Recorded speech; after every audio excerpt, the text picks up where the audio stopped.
మా పోచమ్మా అమ్మ నువ్వు నిలబడమ్మా, పక్కన నిలబడు. మీరు చెప్పండి మీకు ఎప్పుడు వచ్చింది పట్టా? మాకు పిల్లలు కావద్దని ఆపరేషన్ చేసి ఇచ్చారు మా పెద్దలకు. ఎప్పుడు ఇచ్చారు? ఏ టైంలో ఇచ్చారు మీకు? ఎన్ని ఏళ్ళు అయిందో సార్? 40 ఏళ్ళ కిందట. 50 ఏళ్ళు అవుతుంది. ఆపరేషన్ చేసుకుని చేసి పట్టి రాళ్ళలో దాగుంటే పట్టుకుంటే దాగుంటే కూడా పట్టుకొచ్చేసారు. ఇక నమ్మసలోడు చేసి నమ్మసలోడు చచ్చిపోయి ఇక నేను ఇంట్లోనే ఉంటున్నా సార్. న్యాయంగానే. ఎంతమంది పిల్లలు పోచమ్మా మీకు? నాకు 2 కొడుకులు, కొడుకుకు 4 ఆడపిల్లలు సార్. అంతా కలిసే ఉండేదా మీరు? కలిసే ఉంటాం. అక్కడనే 40 ఏళ్ళకి వెళ్ళి ఉండేది. ఎప్పుడు వచ్చారు మీరు? ఈ హైడ్రా వాళ్ళు బుల్డోజర్ వాళ్ళు ఎప్పుడు వచ్చి కొట్టి? మాది 10 పీడీలో ఊరు సార్, కొత్తగూడెము. 10 పీడీలో ఊరు అయితే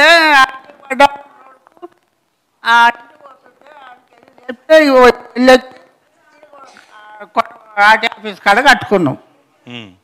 ఇక ఇంటిని కూడా అటు చేస్తున్నారు. మమ్మల్ని భూమి మీదే బతికినాం సార్. మేము ఆ భూమి మీద బతికి నమ్మకం చచ్చిపోయాడు. ఏడవకు. ఇప్పుడు ఎక్కడ ఉంటురమ్మా? ఇప్పుడు ఎక్కడ ఉంటుర్రు? ఆర్టీ ఆఫీస్కి. అక్కడ ఆఫీస్ కాడనే ఉంటుర్రా? ఏడవకు. మేము ఉన్నాం, నీకు ధైర్యంగా ఉండు. న్యాయంగా కొట్లాడదాం, కోర్టుకు పోయి కొట్లాడదాం. నువ్వు రంది పెట్టుకోకు, కొట్లాడతాం నీకోసం. అందుకే రమ్మన్నా, కొట్లాడి మీకు న్యాయం చేపిస్తా. అందుకే రమ్మన్నా. దబ్బన వీళ్ళు చేయకపోతే 2 నెలలలో నేను చేస్తా పోచమ్మా. కొడుకులు చచ్చిపోయినా 40 ఏళ్ళ కిందట వాళ్ళకు ఇందిరమ్మ పట్టాలు ఇచ్చింది. కుటుంబ నియంత్రణ ఆపరేషన్లు బల్మీట్కి చేసి. కళ్ళు కనబడయా? ఏం పేరమ్మా? లింగమ్మ. మీకు ఎప్పుడు ఇచ్చినారు పట్టాలు? పట్టాలు ఇచ్చింది మాకు అది లేదు సారు. ఏదో ఎన్నడిచ్చిరో ఎక్కడ అలుకున్నాం, బతికినాం. ఆపరేషన్లు చేసుకుంటేనే ఇచ్చిర్రు. ఫ్యామిలీ ప్లానింగ్, పిల్లలు పుట్టకుండా చేసిర్రు. ఆపరేషన్లు చేసుకుంటే ఇచ్చిర్రు సార్. నా 2 పిల్లలు చచ్చిపోయారు. పిల్లలు ఉన్నారు, పెళ్ళి కాని పిల్లలు. వచ్చి పిల్లలు చచ్చిపోయారు సార్. నా 2 కొడుకులు. ఏం చేయాలి? ఎక్కడ ఉంటున్నావు లింగమ్మ? అన్నీ ఆర్టీ ఆఫీస్ కానీ ఉంటాం. ఆర్టీ ఆఫీస్ కానీ ఉన్నారు. ఇల్లు కూడా కొట్టిరు మొత్తం. దాన్ని గుడిసేసుకున్నారా? ఏం చేసారు మరి? గుడిసెలకి ఏమేలేం కానీ అలుక్కున్నాం, బతికినాం, మంచిగానే చేసుకున్నాం సార్. కూరగాయలు అమ్ముకున్నాం, చేసినాము. చేసి ఇట్లా చేసిరు సార్ మా బతుకు. ఇప్పుడు గుళ్ళకాడ అడక తింటున్నాం సార్. మేము 2 కొడుకులు చచ్చిపోయిర్రు. 2 పిల్లలు, 3 పిల్లలు ఉన్నారు సార్ పెళ్ళికి. ఇట్లా అయిపోయింది మా బతుకు. దాని మీద మాకు ఆధారం ఉండి ఇంత 2 కొడుకులు పోయిర్రు కదా. పిల్లలు తలదచ్చిన పిల్లలు పెళ్ళిళ్ళు చేస్తామంటే ఇట్లా చేసిరు సార్ మా బతుకు. మీరేం రంది పెట్టుకోకూరి అమ్మా. పోచమ్మా ఏడోకేడో లింగమ్మ, నేను మీకు సాయం చేస్తా. పెళ్ళిళ్ళకున్నారు సార్. మొగలు చచ్చిపోయారు 2 అనుకోలేము. ఆ సారు మమ్మల్ని చాలా మోసం చేసేసిండు. చాలా మోసం చేసిరు సార్. మోసం చేయలేదు. మాకు బాధ రాలేదు సార్. కాదు, మీకు లాయర్లను ఇప్పుడే అప్పచెప్పి నేను న్యాయపరంగా కొట్లాడదాం, కోర్టు పోదాం, కొట్లాడదాం. మీ జాగా మీకు అయ్యేటట్టు చేద్దాం. మీ జాగా మీకు అయ్యేటట్టు చేద్దాం. మా బాధ్యత. మీరు కూర్చోండి లింగమ్మ. మీరు ఇక్కడ కూర్చోండి. ఈడ ముంగట కూర్చోండి. ఒక్క నిమిషం కూర్చోండి. మీరు కూర్చోండి. మీరు మెల్లగా ఈడ ముంగట రండి. ఇప్పుడు మన బాలమ్మ గారు, బాలయ్య నగర్, గాజుల రామారం బాలమ్మ గారిది. వారికి ఒక 10 ఏళ్ళ నుంచి అక్కడ ఒక బండి ఉంది. ఇక్కడ ఉన్నారు. అమ్మ నాకు ఇయ్యమ్మ. బాలమ్మ మీరు కూర్చో. ఒక్క నిమిషం కూర్చోమ్మ.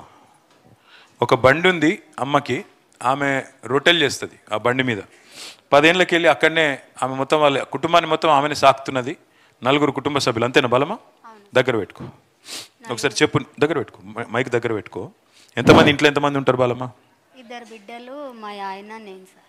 2 బిడ్డలు, మా ఆయన, నేను. మీరు ఎప్పటి నుంచి చేస్తున్నారు? బండి ఎప్పటి నుంచి నడుపుతారు? 1999 నుంచి సార్. 99 అంటే 26 ఏళ్ళకి. బండి అంటే ఇప్పుడు మిషన్లు బంద్ అయిన నుంచి మేము రొట్టెలు చేసుకున్నాము. అంతకుముందు కంకర మిషన్ల దగ్గర పనిచేసినాం. కంకర మిషన్ల దగ్గర పని చేసుకుంటూ వాళ్ళు బెందడు కొడితే మేము టిప్పర్లలో నింపినాం. తర్వాత వాళ్ళు కంకర కొడితే మేము కంకర గంపలలో వేసి ట్రాక్టర్లో లోడ్ చేసినాం. అట్లా మిషన్లు నడిచిన అన్ని రోజులు అట్లా కాలం వెళ్ళదీసినాం. అప్పుడంతా మేము కోరిని నమ్ముకొనే బతికినాం. అదొక చేను మాదిరిగా ఇప్పుడున్న గుడిసెలు కూలగొట్టిన ఇండ్లని మాకు ఇండ్లుగా మేము ఒక ఊరులాగా బతికినాం.